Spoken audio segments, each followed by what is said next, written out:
Merci beaucoup. Alors dans l'introduction, je parlais, de pas mal de fragmentation, et c'est toi qui portes notamment, ce message, enfin, c'est ce diagnostic dans ton livre. Il y a on vit un monde de fragmentation, notamment dans le travail, et je voulais savoir, ta vision, enfin, en tout cas, le ton diagnostic par rapport à ça. Qu'est-ce qui explique, enfin, donc les causes, et le diagnostic, par rapport à ça? C'est-à-dire qu'est-ce qui expliquerait cette fragmentation? Tu nommes plusieurs choses. Il y a l'hyperconnectivité, la fin des croyances collectives.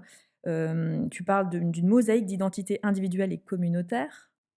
Est-ce que tu peux nous expliquer tout ça? Ouais, alors avec Michel Soquet, avec lequel je travaille depuis maintenant de nombreuses années, quand on évoque la fragmentation, en fait, on évoque un pays qui fait vivre comme ça des personnes ou des communautés ou des groupes qui ne communiquent pas vraiment, qui vivent en parallèle, qui vivent côte à côte. Et ça, cette approche-là, nous, on la baptise multiculturelle.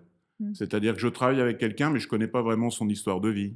Je ne m'intéresse pas tellement à ses croyances religieuses s'il en exprime. Je ne m'intéresse pas tellement à son histoire. Bon, ça, c'est multiculturel.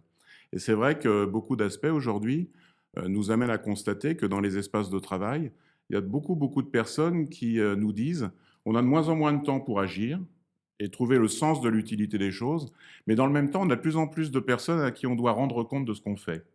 C'est un peu comme si notre espace temporel se contractait, de moins en moins de temps pour faire, et de plus en plus de gens, notre espace social se dilate en quelque sorte. On a de plus en plus de gens à qui on doit rendre compte, tableau de bord, indicateur de progrès, critères de mesure. Et donc là, je crois qu'on touche à quelque chose d'important, c'est l'absence de rencontres.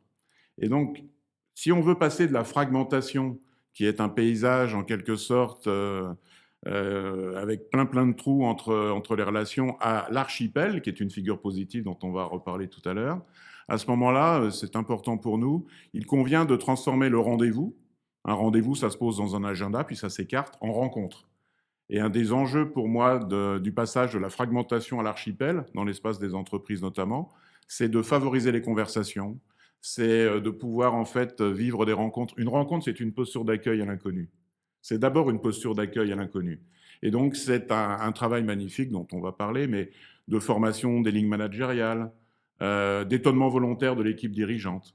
Donc on est dans l'obligation aujourd'hui de faire face à cette crise de sens et de passer de la fragmentation à la belle figure de l'archipel. On va y revenir après, plus en détail. Et toi, t parce que toi, tu accompagnes plein d'entreprises, Mmh.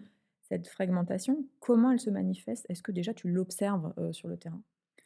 Oui, bah, déjà les symptômes, on les connaît tous, mais déjà il y a la crise, du désengagement. L'enquête de référence Gallup, Mmh. témoigne après année que ça s'empire, j'ai envie de dire, dans le monde. On était à 23 l'année, précédente, cette année 21 à l'échelle mondiale, 13 d'engagement, hein, pardon, à l'échelle européenne et les Français 8. Donc On a on je est crois qu'on quand a même gagné un point, non, par rapport à l'année dernière? en France. En France? En France, on est passé de 7 à 8 Mmh. exactement. Mmh. Mais bon, on reste quand même à la traîne quand Ah, tu c'est vois, clair. comment Mmh. on est positionné. Donc, ça, c'est le premier symptôme. Le deuxième, c'est l'absentéisme, j'en ai parlé en introduction. Le troisième, j'en ai également touché un mot, mais, c'est la crise de vocation, pour reprendre ton Mmh. terme managérial. Et puis, bah, en paradoxe, il y a la crise du recrutement. On a de plus en plus de mal à attirer des talents. Tu as plus d'une entreprise sur 2 aujourd'hui qui dit qu'elle est en difficulté. Il y a eu une légère accalmie, j'ai envie de dire, mais tous les observateurs te disent que ça va pas durer pour des raisons démographiques. Mmh. Donc, ça, c'est les symptômes, j'ai envie de dire.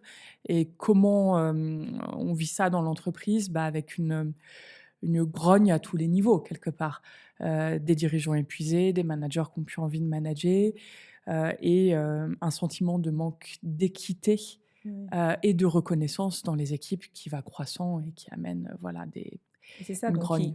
c'est ça qui crée cette fragmentation du coup, c'est qu'il y a une sorte de repli, de mécontentement, une sorte de mosaïque de mécontentement qui fait que Exactement. chacun, Une mosaïque de mécontentement qui se traduit dans les comportements, ouais. différemment. Je Mmh. pars, je m'absente, et cetera, ou je me désengage, et puis qui a comme cause racine, plein de choses, mais si je dois en choisir 2, je dirais le sentiment de reconnaissance, donc de considération, et le sentiment d'inéquité entre, des cadres, par exemple, qui ont accès au télétravail, des lignes terrain qui ont le sentiment d'être les dindons de la farce.